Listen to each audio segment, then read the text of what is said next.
I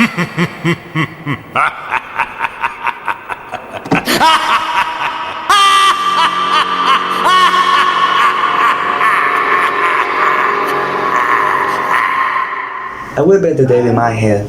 This is the most important phrase that you're going to read in the story written by Edgar Allan Poe. That is, never bet the devil in your head.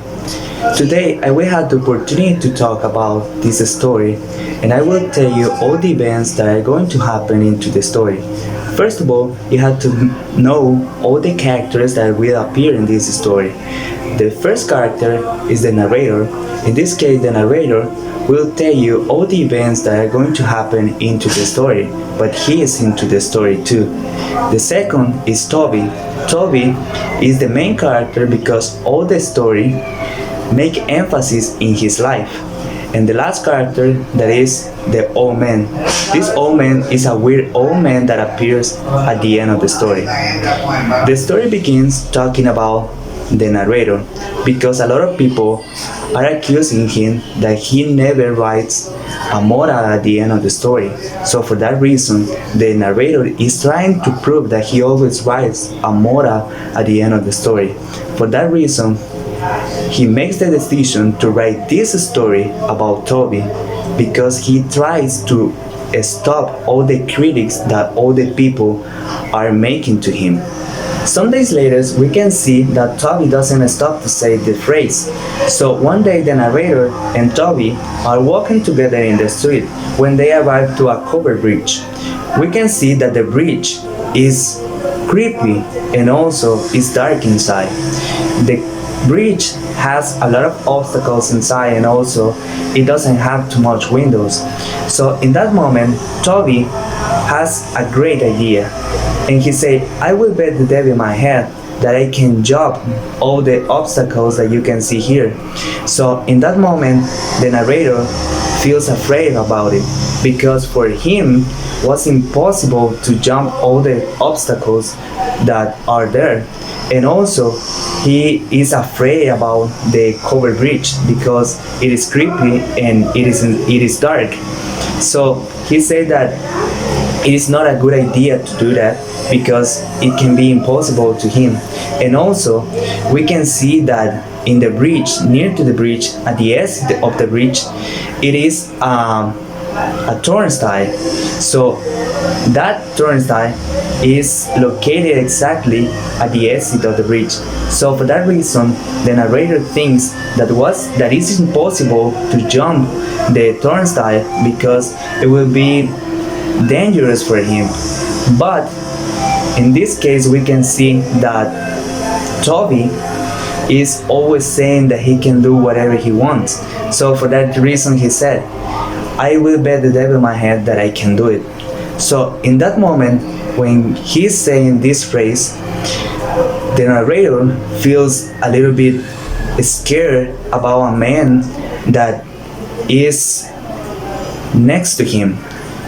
We can see that this one is the old man, and the old man is wearing black clothes and he is with a weird aspect in his face and in all his body.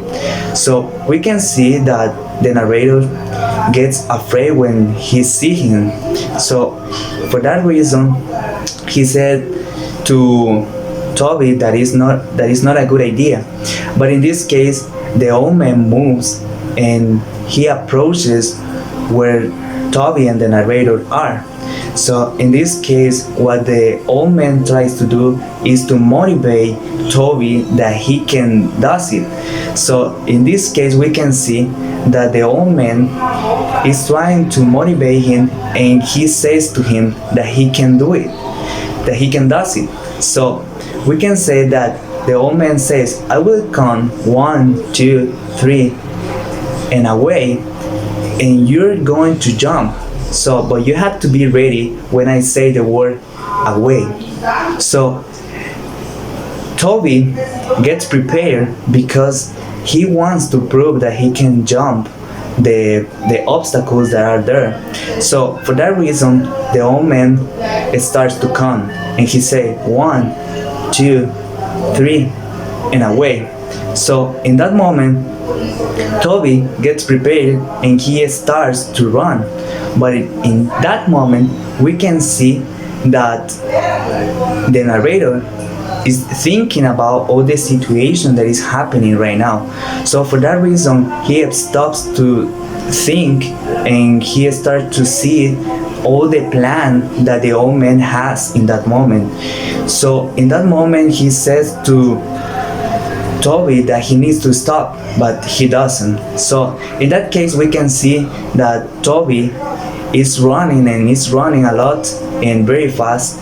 So we can see that he jumped. So in that moment, we can see that when he's jumping, he falls down.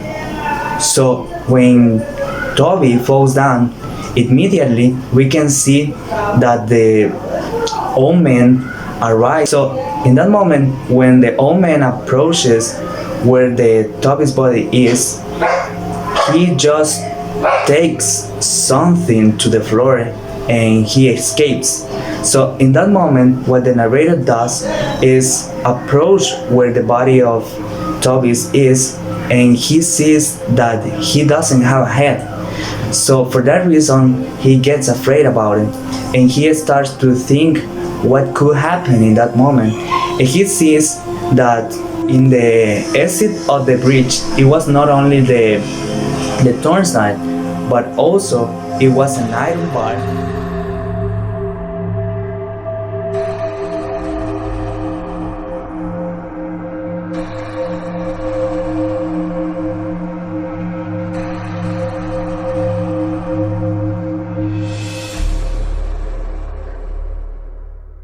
After all these events happens, and we can see how Toby passed away because he got stuck in an iron bar at the end of the bridge, we can see that the narrator is trying to help him with his funeral.